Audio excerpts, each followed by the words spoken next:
Welcome to Dad Pod. I'm Mike. And I'm Luke. We're friends here in Madison, and we both have kids. And at least for us, becoming a dad has been transformational. We talk to all sorts of dads in all sorts of situations to learn from their unique challenges, lessons, and evolutions. The goal is simple: learn from each other to become better dads. If you dig it, please find us on Apple or Spotify and click follow. That single click helps put us in front of more dads, which Luke would really appreciate.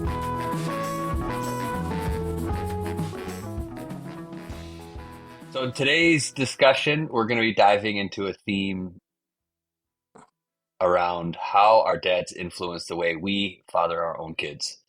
And we're going to talk about this from our own experience, what we've kept with us, learned from our dads, what we've discarded, and how we're dealing with problems that maybe our dads never had to deal with when they were figuring out how to be our parent.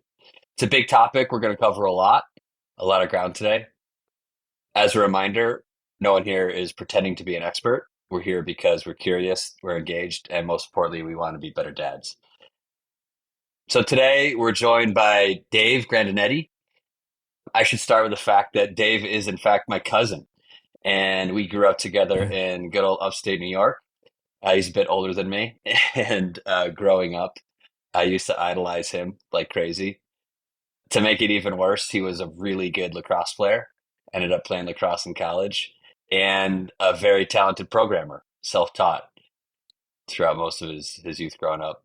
Today, Dave lives with his partner in New York City with their daughter and son, and he leads a team at Yahoo focused on some of Yahoo's most iconic applications, which we may or may not talk about. Dave loves getting feedback from me and my brother on all things Yahoo. But most importantly, and why we're super excited about this conversation, is Dave is intensely curious and thoughtful as a dad. Dave, thank you for having me. That's a great introduction. No, you didn't miss anything.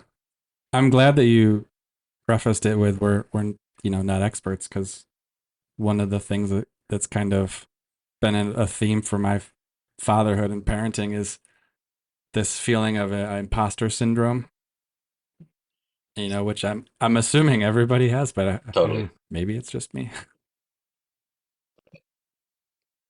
We think that there might be some grandfathers out there who could legitimately not be suffering from imposter syndrome. So we might get some of them on the podcast. But it's like once you get good at something, it's on to the next, as they say. Cool. So let's jump right in. So maybe start, Dave. What was it like growing up with your dad? I've been thinking about this a lot lately.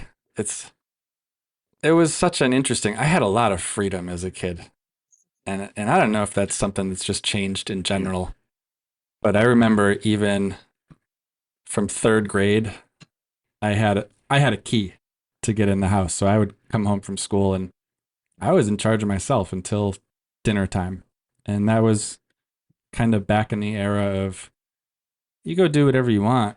Just if you're not going to be home for dinner, call and tell us where you're eating. That was a big part of my childhood, was just having that freedom to go out and play in the woods and catch crayfish and swimming and, all kinds of things. Even going back younger, my father, he was a pilot, like an aviator first and foremost. He flies hot air balloons, fixed wing aircraft, multi-engine aircraft, jets. We had a helicopter in our backyard. Wow. Like a surplus Army helicopter. And I remember one of my first jobs was mowing the yard. This was when we were kind of a bit more rural and younger. I would mow the yard, and he'd have to fly the helicopter so I could mow underneath it. He'd go around the neighborhood. So I have a lot of memories from when I was really young, going with him. One of his first jobs, actually the place that he met my mother, was he was a skydiving instructor. So I have these memories of going in the plane with him. I swear I was in my pajamas. My onesie, my zip-up onesie with Winnie the Pooh on on the front and a little bag of Cheerios. And they'd open the door, the plane for people to jump out. And they kind of tip it over to nudge people out. And he's like, yeah, you'd run over and grab me just so you didn't fall out. I was like, okay, so you let me just wander around an open cockpit while we're going skydiving and I'm eating Cheerios. So that was kind of the foundation of it. My father, he did not graduate from college, so he was not academically inclined, but he was, I would say, very successful.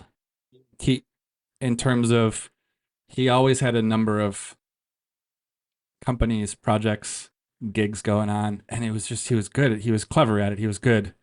You know, he had a number of things that he made for hot air balloons, where it was something, you know, you get licensed to make this one specific part, and he's the only person in the world that can make it. So out of our basement, he would ship things out to Switzerland and all around the world.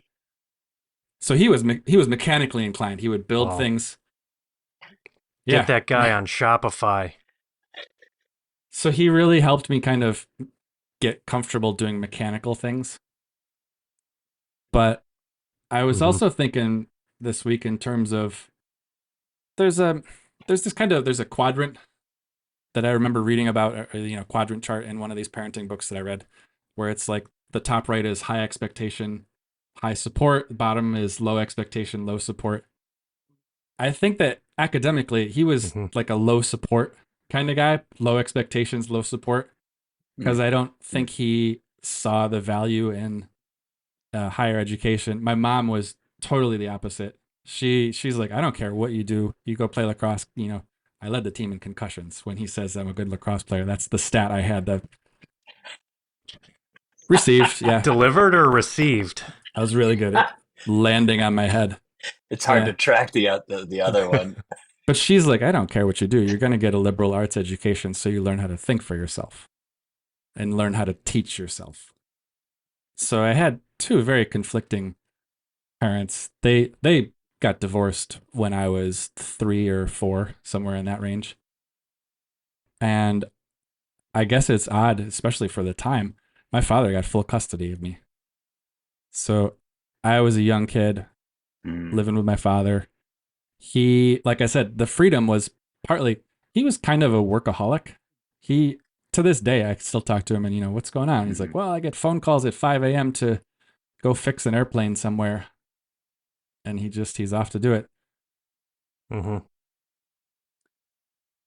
So I don't know. I don't know where I was going with that, but I had two very different parents is kind of the crux of it. Well, it sounds like, and two very different parents, but both pretty serious about what they believed in, right? Like they were both pretty dedicated to their set of values. They are both very dedicated to it, to probably a point of stubbornness.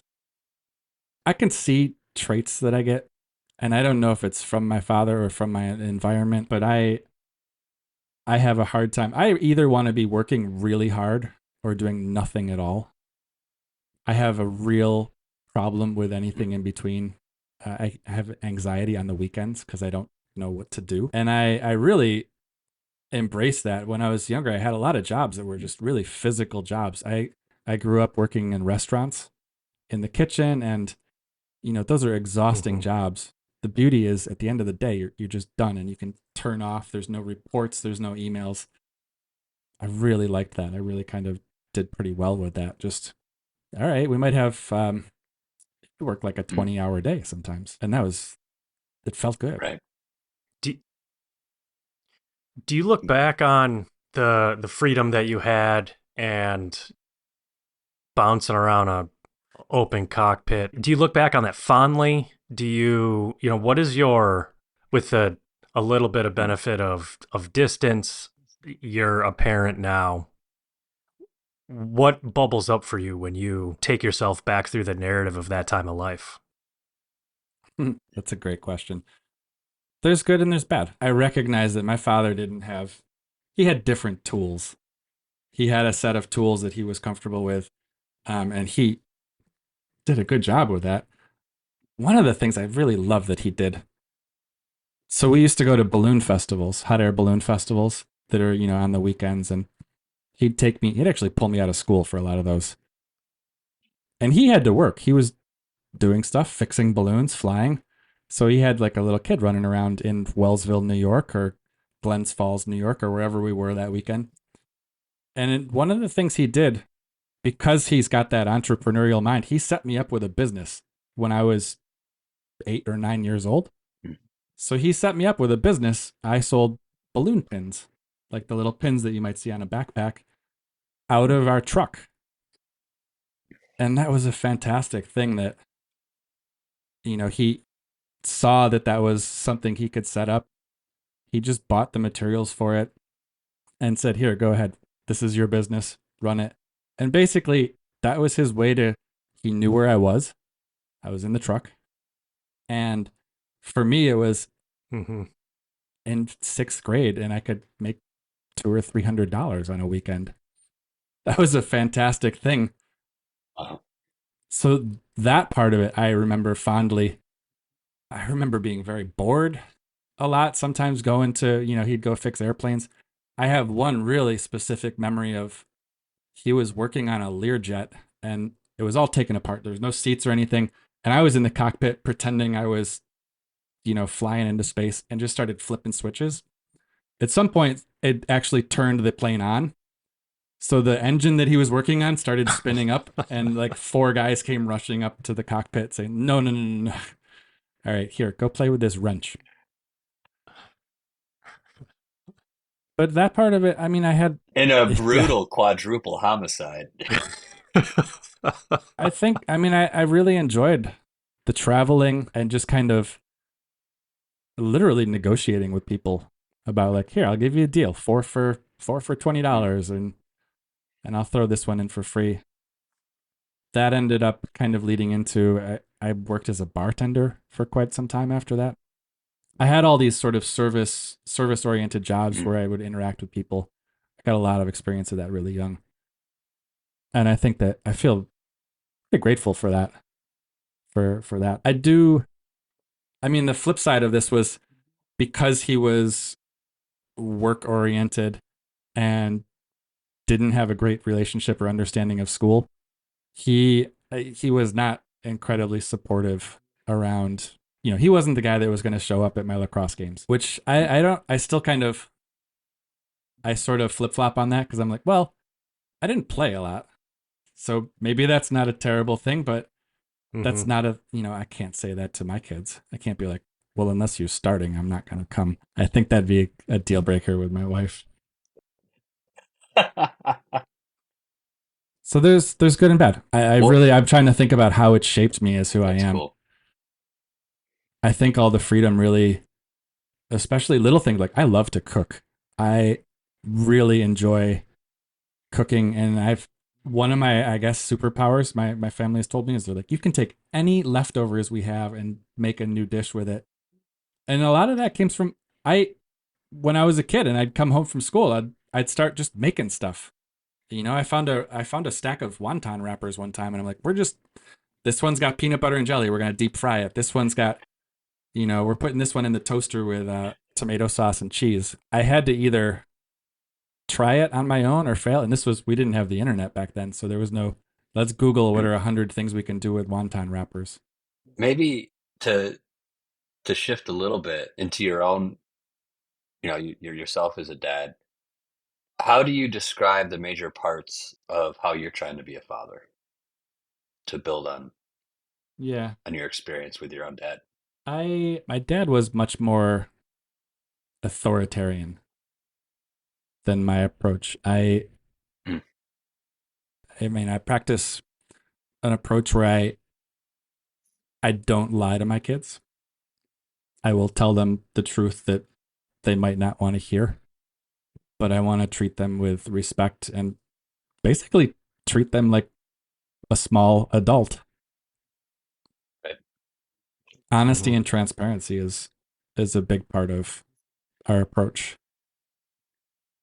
And recognizing that we're still learning about this. So I think one of the other big areas that I kind of diverge from my dad is I'm constantly looking for new tools. My partner and I, we have a parenting coach, which is, you know, we see therapists, we see coaches for so many other parts of our lives. And it wasn't a concept I even thought about until someone mentioned, and we're like, of course we would. Yes, that's the most complicated thing we do. Of course we would talk to a coach. So we found someone that aligns with our beliefs, and we check in with them. Right? It's not like therapy. It's not every other Tuesday. It's whenever we have a list of things that we need to address, we check in with our coach and get some outside perspective. What does that look like? You go in and you have your list of things, and then are they giving advice? Are they how is the coach helping you? Yeah, we go in with a list of things. It might be, okay, the 12-year-old got a phone. How do we manage that? Or, specific concerns we have. The 3-year-old, oh man, it took her forever to get potty trained. We go talk to her. We set up a time. And she'll point us to literature. She'll point us to things that she knows might resonate with kind of our approach. She'll have, just from her experience of talking to other people and from her experience in reading and kind of just experience, she'll be able to point us to, most of it is just like, you're on the right track. Just relax. So are they kind of like a curator or a guide of, here's where you might find the solution? Yeah. Rather than saying, this is how to solve the problem. She's not prescriptive. She's more of your... She's a partner in this. So she mostly... I mean, I think of it in terms of like dog training. So I remember training our dogs years ago and going to the trainer, and it's like, can you train my dog? And he's like, I don't train the dog. I train you. You train the dog. You're the one that has the relationship with the dog. It's the same kind of thing. It's she's not here to fix our kids. She's here to ask questions that help us, that maybe we're not thinking about. She's here to help guide the framework for how we approach solving a specific problem. That's really what I would say is we have a similar framework for thinking, and so she ends up being really useful in any conversation we have. I've heard you describe... Sorry, go ahead.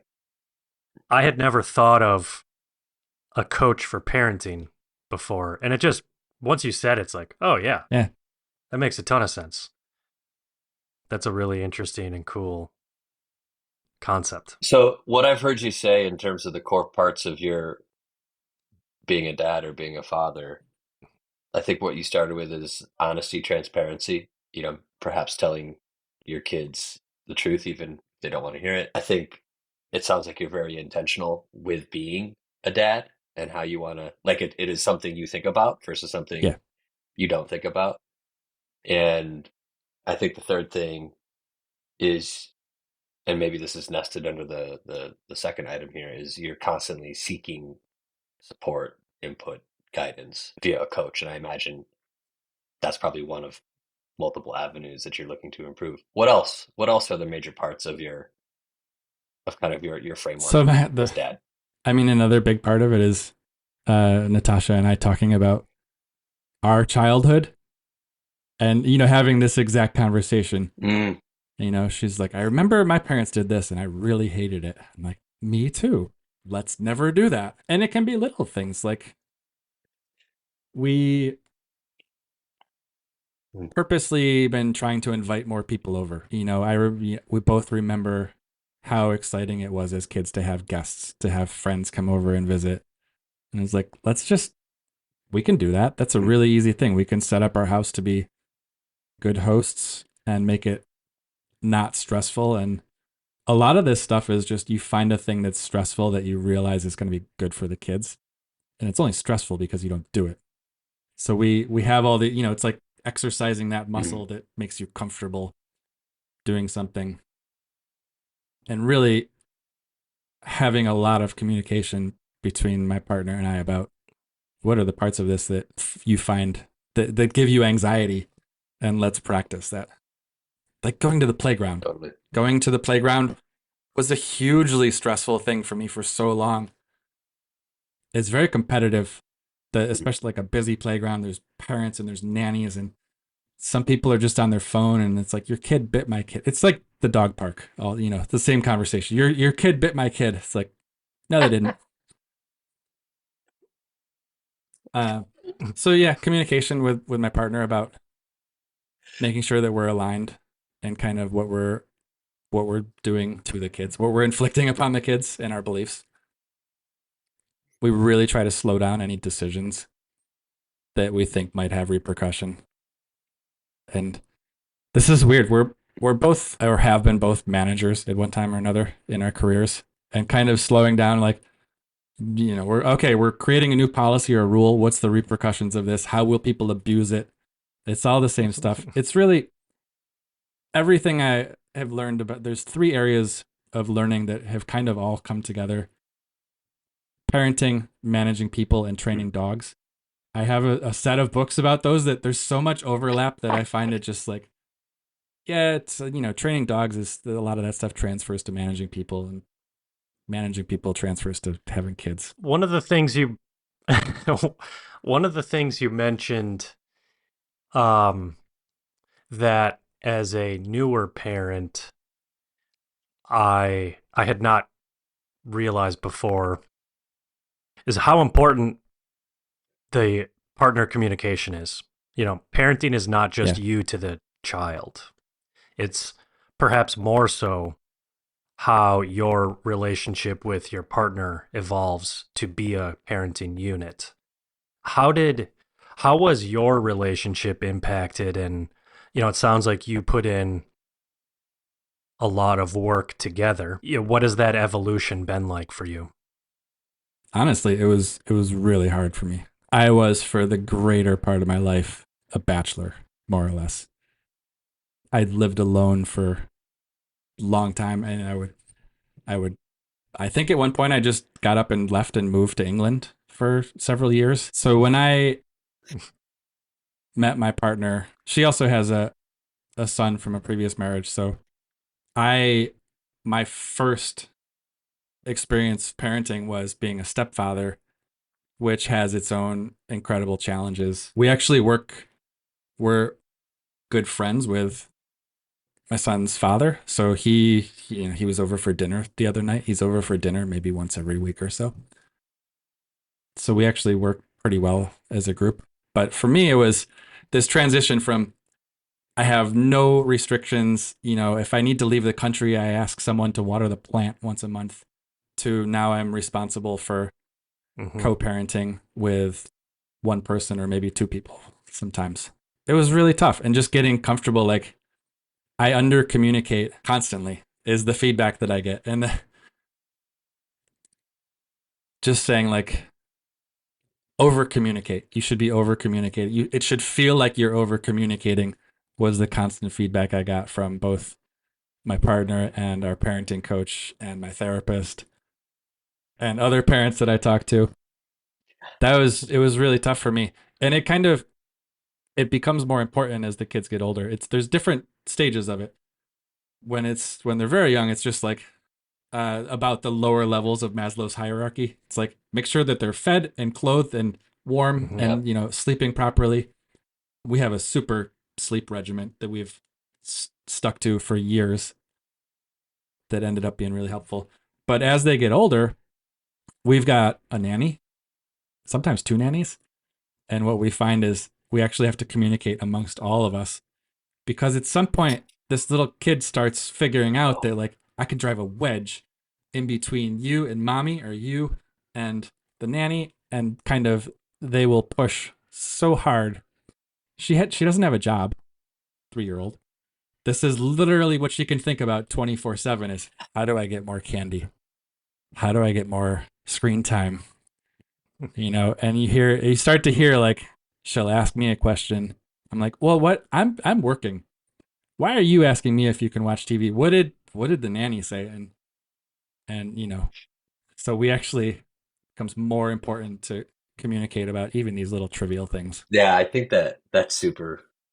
Sounds like there's an opportunity for a button business for your 3-year-old, maybe out of the back of a van or something like that. Well, the nearest we've sent her to the park now to keep her busy. So I don't know what kids want. Stickers? Kids want stickers, Band-Aids. Band-Aids. Yeah. Pogs. We still doing Pogs and Pogs. magic cards. So this starts to parlay, I think, into another interesting area, which I think, for myself, I think a lot about. But what do you think are some of the big problems that you're dealing with today that your dad didn't have to deal with?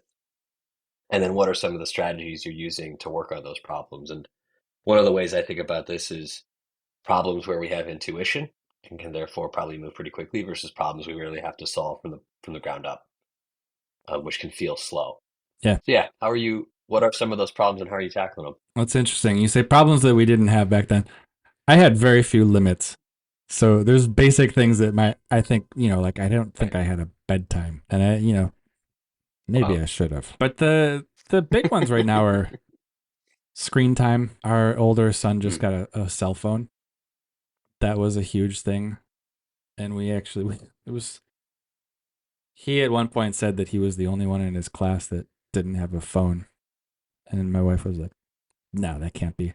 So she messaged their WhatsApp group, and sure enough, he's the only kid that doesn't have a phone. And the thing that put us over the tipping point was that he said they did Secret Santa at school, and he was the only kid that didn't do it because they organized it over the WhatsApp group for the other kids in the class. So that was an interesting thing.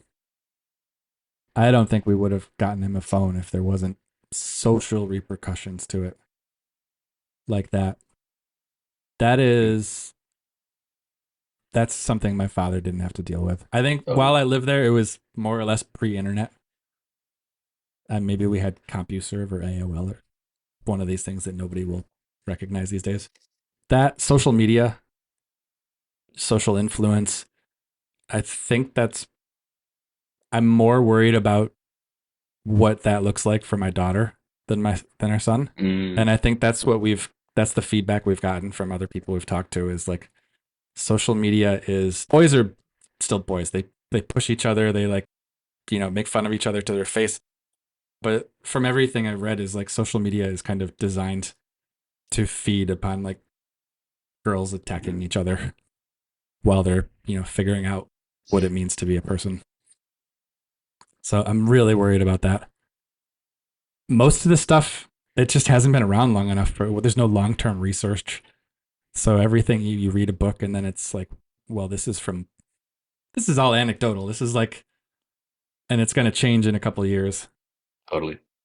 So most of this stuff I don't want to stress myself out unnecessarily. So let's put some amount of thinking. We time box a lot of this stuff. It's like, let's think about this for an hour and then figure out what it's like. Any rules or process we come up with, the kids they'll destroy it, a week later with something we didn't think about. So we try not to just tailspin and see what happens before we really go any deeper. What is it? Just in time parenting? So I'm hearing a couple things. One is you take action when you feel like there's real social repercussions. I heard you say that. I think the other thing I heard you say is you have intentional conversations about this, and they're usually time boxed, so you don't go deep down the rabbit hole. Are there any other kind of core principles you think you guys are putting to play as you're kind of dealing with and thinking about these newer or more novel problems? There's nothing I can think of now. I mean, the ones you have are pretty good. It generally feels like people spend a lot of calories on it, right? Because I think people are generally there's a lot of imagined downside because it can be real. And I think the other thing that we've that we've seen and we've heard is I feel like one of the big complicating factors is the whole social or community aspect, which is your decision is not in isolation. Your decision is as part of your child's broader community and their experience there, which is, I think, something that as a society we're not very well set up to deal with. Thinking more about what are the other principles we have.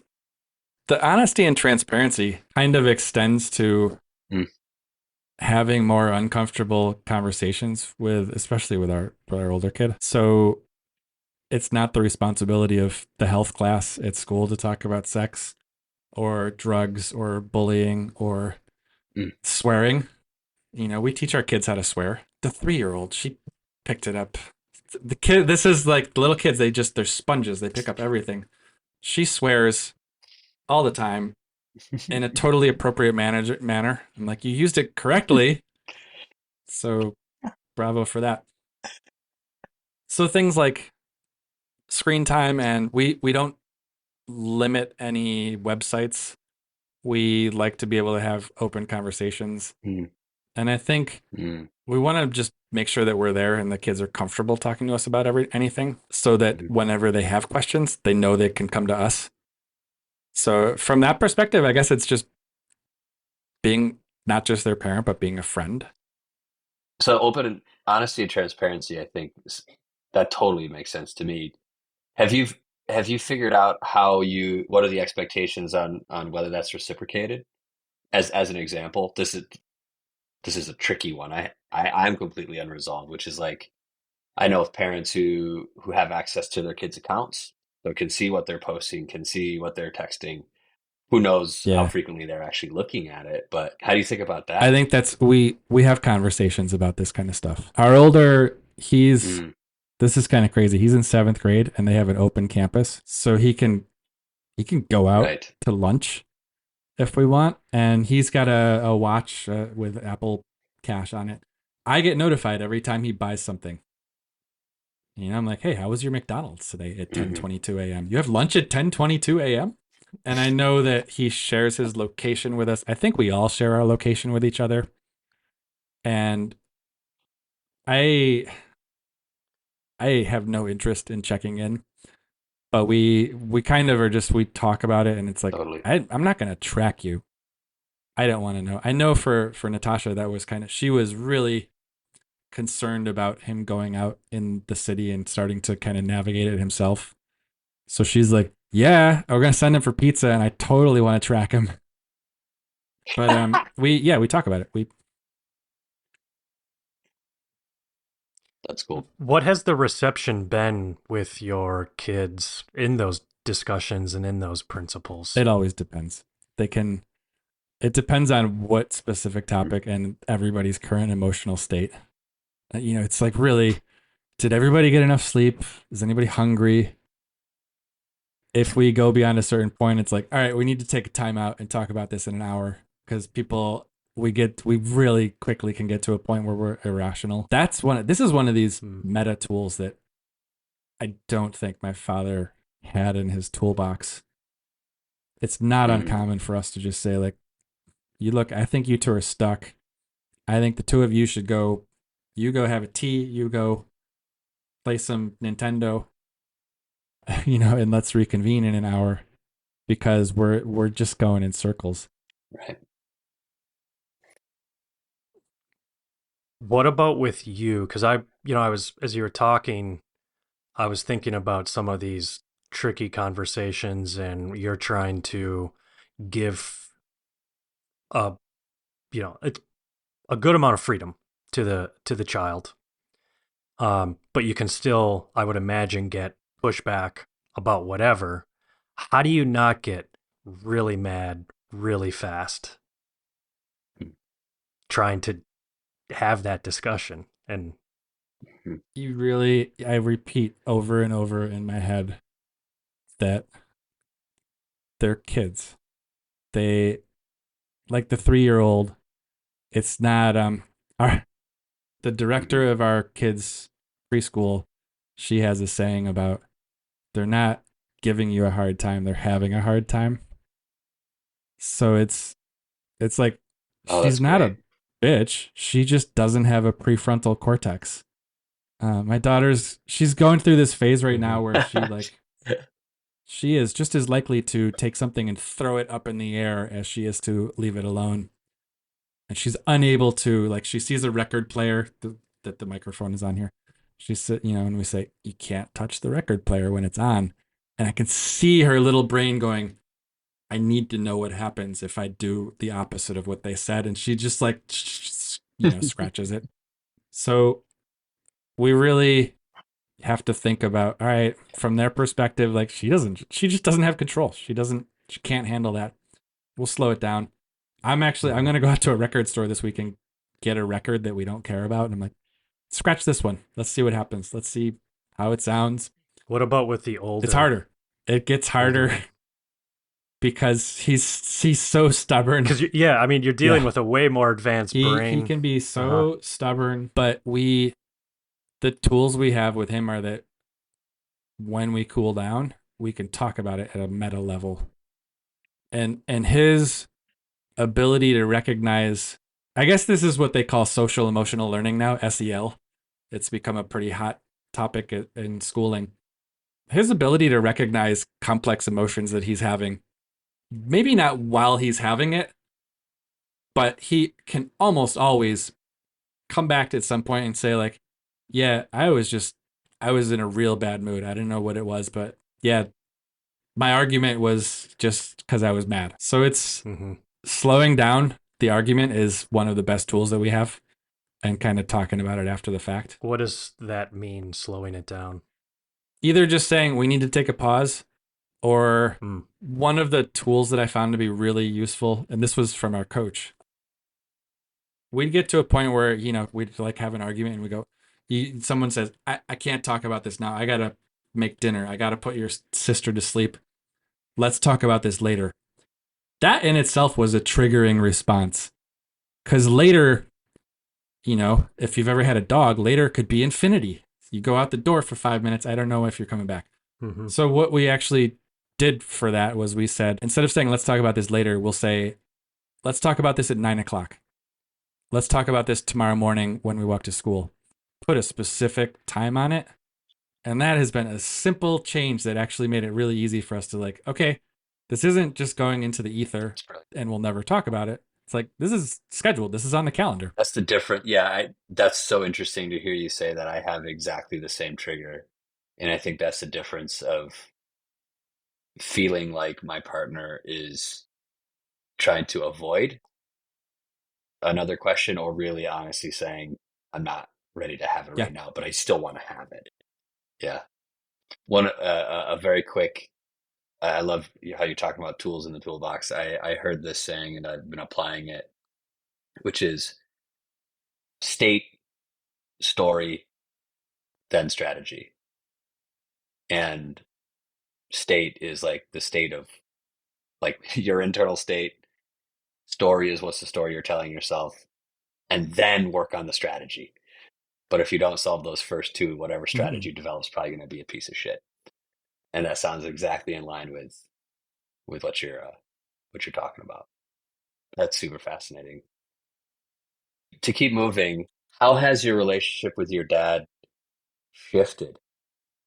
And I imagine there's probably a couple big points, with your stepson, and then again with your daughter. But how have those two events changed the relationship you've had with your dad? This is tougher for me. I don't have a great relationship with my dad these days. When my daughter was born, she was born about a month and a half before the pandemic. She was born in 3 months, December, and then in March we went in lockdown. So as soon as she was born, my mother and my aunt were scheming on how to come down and visit, and like we're going to stay here and this is how we'll get there. And they were on it. My dad has not visited. I've asked him to come visit, and he mumbles something about he came to New York in 1978 and his car got broken into. I'm like, well, you can take the train. And it's too hard for me to go visit there. His house is set up for being like an old person. So there's, whether he's like a mechanic and a hunter. So it's like there might be a rifle on the table and a blowtorch over in the corner. It's not a kid-friendly environment. So we haven't gone there. Right. But every time we talk, he's in one of those households where there's always a TV on. there's a TV in the kitchen, there's a TV in the living room. So we talk for a couple minutes, but I sense very quickly that the eyes go back up and he's watching, I don't know, a rerun of Miami Vice or whatever it is. So my daughter has not met my father, and that's tough. Because she talks to grandma, she talks to babushka, which is my wife's mother, but she knows of my father, but I don't think she could point him out. And that's kind of we got a lot going on. It's on my list of things to do, honestly, is like, what do I do with my relationship with my father? It is. It's complicated. That's hard, man. I'm comfortable talking about it. So don't avoid it as a topic if you want. But yeah, it's tough because I mean, partly I see people that we are at this phase of our life where I'm taking care of like our kids, and we're both taking care of our parents to some degree. It's a lot more complicated with my wife because her mother doesn't speak much English, so she's always on the phone like negotiating Ubers and stuff. And I've seen you have like dropped off your kids, and you like, we're dropping off the kids with my parents, and we're going to Ireland or Iceland or something. And I am so jealous about that. Natasha and I talk about that kind of stuff a lot. Like, oh, what if our parents were just like able to pick up the kids here for a week? How cool would that be? You could drop them in Madison, Wisconsin. We'll take them. Yeah, we'll put them on a bus tomorrow. I don't know how long it takes to get there.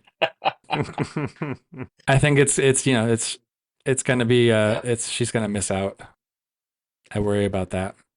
As you've reflected on kind of the current state, what have you taken from that? Like, what's the lesson for you looking forward, right? Looking for your relationship to your kids and potentially their kids. I try to find ways to stay connected with the kids. A good small example of that is, so Lara's my 3-year-old.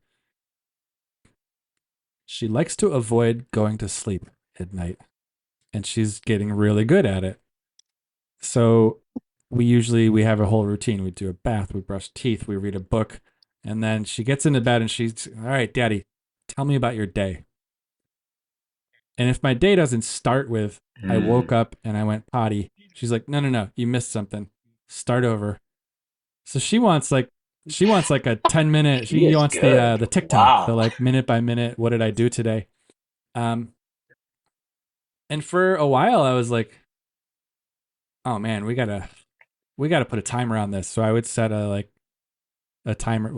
We are meticulous with timers, by the way. So anytime it's like, I give the kids a choice for anything. Do you want to take a bath now or in 2 minutes? And it's like, doesn't matter what the time is. 2 minutes. 2 minutes. Okay. And I ask the voice assistant to set a timer for 2 minutes. So we do that in her room. I'm like, all right, I'll tell you about my day for 4 minutes. But at some point I was like, you know what? I don't want to, if she wants to hear about my day and then she tells me about her day, I don't want to stop that. I don't want to avoid it. So I'm like, no timer. I'll tell you about my day. Tell me about your day. So we try to just like, any chance we get to connect, let's lean into it. I am notoriously bad at responding to emails and text messages from almost everybody. And that's fine. I don't have the time to do it, but I can't treat my family the same way. So we really lean into that. I love it. Natasha, whenever our son is at his father's house or here, both ways, the last thing our son does every night is he will call the other parent just to check in for like a 3-minute. And even if it's just like, hey, it's super late and I'm really tired, I just wanted to say goodnight. That's what they do. But if there's more time, they talk through stuff. And you hear like he tells about his day. He talks about stuff in his life. And Natasha, did that develop organically, or was that? Was there an intervention that facilitated that happening? I don't remember a time when that didn't happen.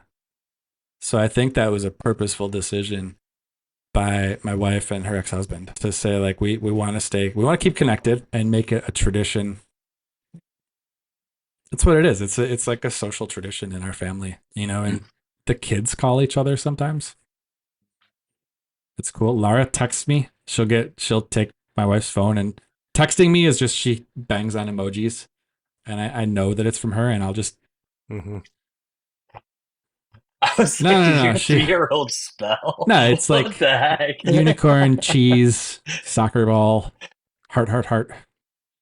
And I just, okay, yeah, I know who I'm talking to. Let me send some back. That's cool. That's cool. So now looking back a little bit, what do you appreciate about your father today that perhaps you didn't before you had kids? I think he was doing the best he could with the tools that he had. I don't think he was a bad father. I don't think he was neglectful. I think I've heard about his childhood, and I think that the childhoods that our parents had really, the same, they influenced them quite a bit. So I think that I'm still trying to kind of map out. I see like a trait or a behavior that I have, and I'm like, where did this come from? And I think my father really kind of led to a good part of my success in my career because he was work focused. I think I learned a lot more from him around perseverance for projects and work than I did around relationships and emotional upbringing. So I am constantly, I refuse to be blocked by myself career wise.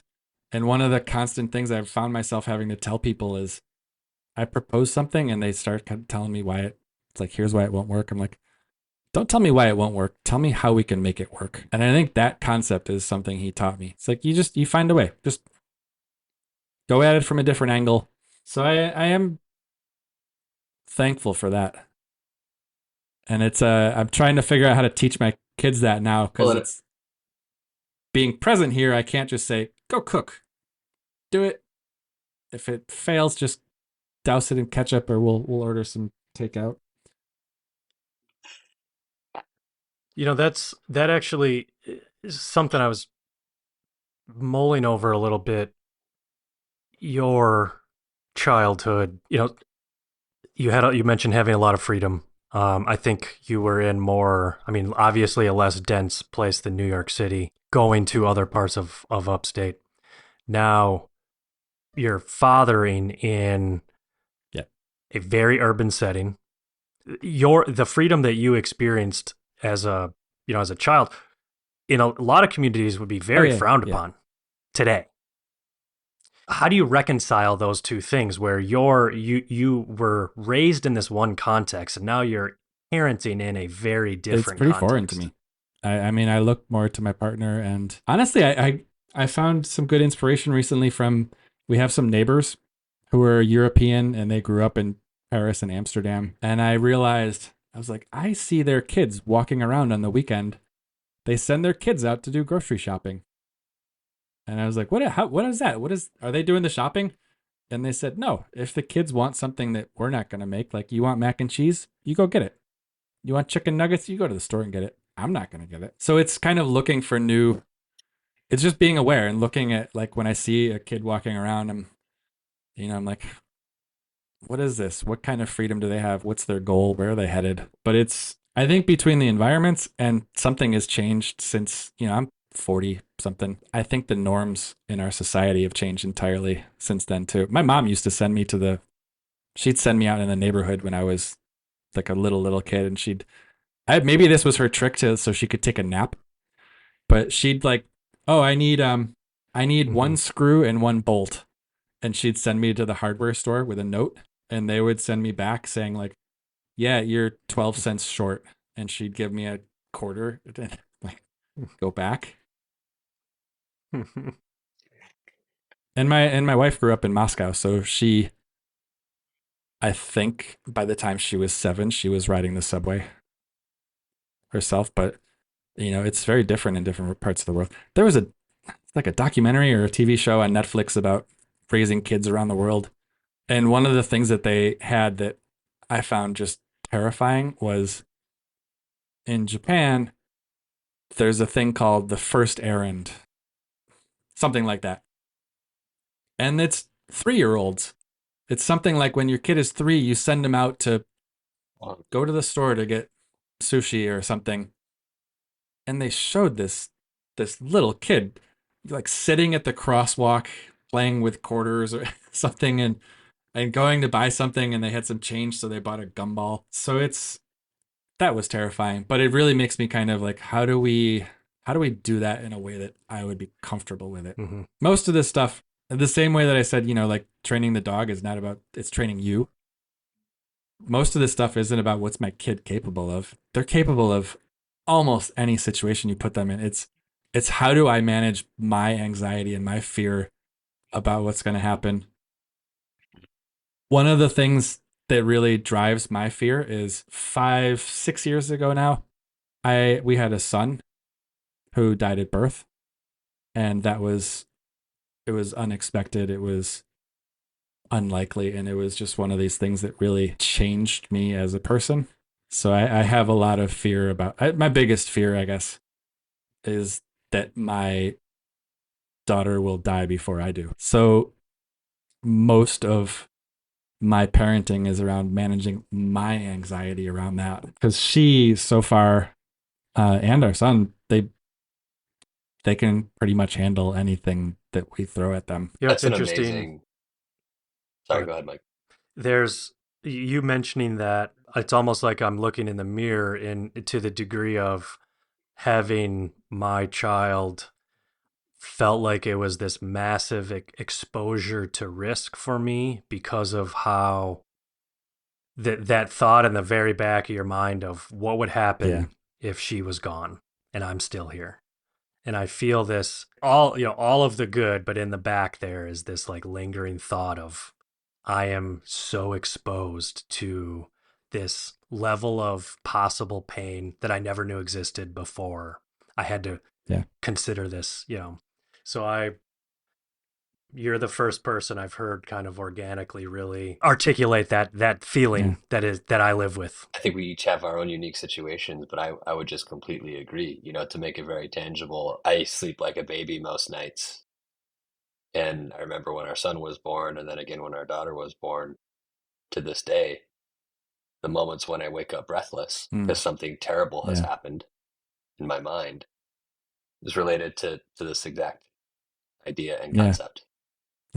The question for you, Dave, listening to you talk about it, is how did you? It seems so incredibly powerful for you to frame that as a problem for you to solve, right? Like that's a your psychology question. It's not about the controls or the oversight or whatever for our kids. You said it, like our kids are going to be able to handle almost anything we throw at them. How did you get your mind to that point? A lot of walking and thinking. And I remember one of the lessons, the things I figured out when I was a lot younger, was this concept of like, we're the only things holding ourselves back. And I remember at some point telling I have a younger sister she's quite younger. She's 15 years younger than me. So I remember telling her at some point something along the lines of like, the only thing preventing you from being the king of Spain is like your own laziness, like your own problems. So it's an idea that's been around. And I think I got it from, want to say it, like a book that I read, like a science fiction book, where it may have been Ender's Game. This concept of like these kids that are kind of, because that book, there's 3 kids that they each in their own right are sort of like really preeminent people in their domain. And I remember that being such an impactful series of books, not just the one that I read the whole series. And then just that's stuck in my mind, and just applying that to like, these kids are fine. It's all us. They're fine. That's my other kind of thing, is like, they're fine until I screw them up, until they're in mint condition. I joke about that. I'm like, I haven't dropped her yet. She did roll off the bed when she was little and got her head stuck in between the bed and the wall. Yeah. Every child needs that to happen. You mentioned at least once. Like you sleep like a baby and until, you worry about things that happen. Natasha she has real trouble sleeping, except for, and she's told me this repeatedly, the mornings when I wake up and take care of the kids and like watch cartoons and play video games, that is the only time she is able to sleep deeply, is when she knows that the kids are, she's not on call. She's not on duty because we still have the monitor set up. So we get paged whenever Lara wants something, and she just goes, "Mommy, daddy, mommy, daddy." Unless it's something bullshit, and then she just goes, "Daddy, daddy, daddy, daddy." And that's when I know it's like some ridiculous thing she's going to ask for. Yeah, she goes in now. She's like, whenever she just calls for daddy, we send in the mommy.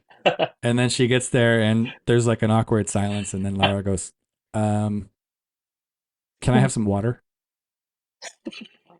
Because, whatever she was going to ask for, like, can I play Frisbee or whatever it was, that is totally inappropriate at 11 o'clock at night. Yeah. No, I really appreciate you bringing this kind of conversation to the front, because I think it exists in all of us. Some of us are conscious of it, some of us are unconscious of it. Some of us choose to try and control it in terms of the rules and systems we put on our kids. But I think hearing you talk about it as a limitation we have for ourselves, and therefore it's something for us to deal with, I think that's really incredibly well said, and I think is something that I'm going to be reflecting on a lot coming out of this conversation. So to wrap it up, if you had one piece of advice for first-time dads or for folks who are on their way to fatherhood, what would it be? I would like to request two pieces, because one, I would like you to mention briefly this sleep regimen that you mentioned earlier. Ooh. All right, let's get that one out of the way first. Sleep regimen.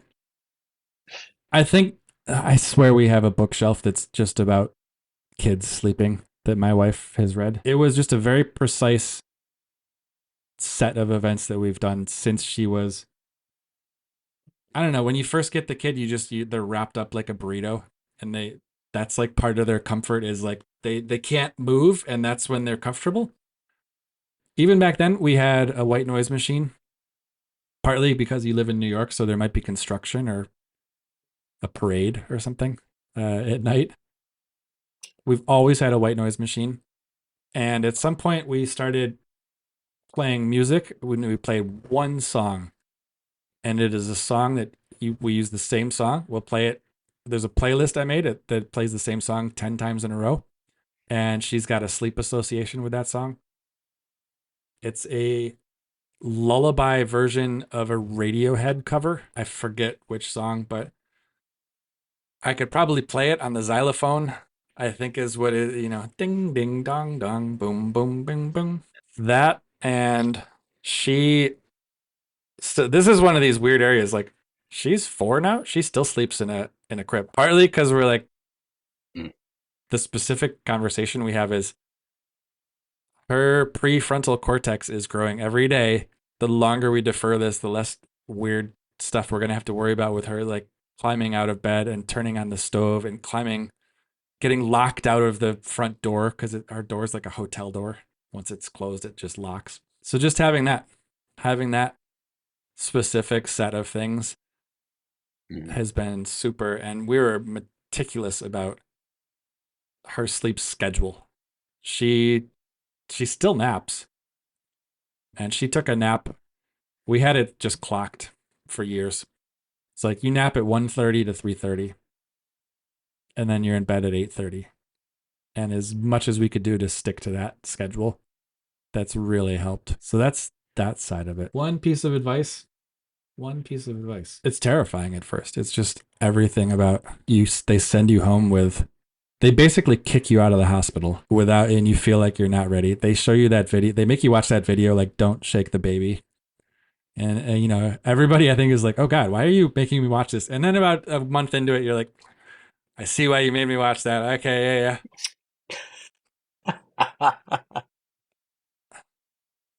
I haven't slept in days. It's just slow down. Just, they are, again, it's the kids will be okay. And we've got so many resources.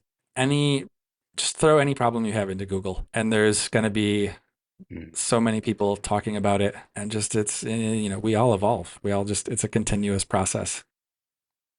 I know that's not concrete advice, just continue to evolve, but it's. I think that's great. It's great advice. It's basically advice that you can do it and you'll figure it out. The goal is not to not be scared. Like, it's scary, so don't feel like you're doing it wrong if you're scared. You're probably on the right track. Mike, did you have one? You sounded like you had two questions. Was there another one you had? No. My question was the extra request for the sleep advice. Got it. And he delivered. As Mike writes, it gets harder when they're older. We've got the 12-year-old. I don't know. Getting him to bed by 11 o'clock now is tough. Getting me to bed by 11 is tough. Yeah. Nobody wants the day to end. It's worth it. That's like, nobody wants this to stop. Why would I reset? Totally. So let's wrap it up. And I just want to say thank you, Dave. I think a very interesting, informative, and honest conversation. Thank you for being willing and to talk about some things. I think some of the core truths of what it's like to be a dad today, whether it's related to, how you grew up, or what it's like having kids and, as a professional in New York City environment that's very different from your context of an upbringing. So thank you so much. Thanks this has been awesome. And yeah, absolutely. And just as a reminder, this is a podcast for anyone who is a dad, has been a dad, or is considering being a dad. It's for anybody who's interested in learning what it's like to be a dad. And finally, it's for anybody who's interested in learning and supporting a dad in their life. So thank you, everybody. Thank you, Dave. I look forward to it. We'll talk soon. Cool. Thank you, everyone who tuned in today for today's conversation with Dave. And Dave, thank you for such a thoughtful discussion. I walked away with a number of new ideas and actions I plan to take. A few of the big things I took away. Number one, that there's a high overlap when it comes to managing people, parenting children, and training dogs. Two, when my child is having a meltdown, remembering the phrase, they're not giving you a hard time, they're having a hard time. Three, the idea of slowing down arguments and scheduling a date and a time to pick up the discussion later. And finally, the importance of ongoing and frequent communication with our partners. I hope you all enjoyed this conversation as much as we did, and to all the dads out there, good luck. Before you bounce, I have a quick favor. Please subscribe to the pod. Not only does Luke love juicing those numbers, but it really does help put this thing in front of more dads.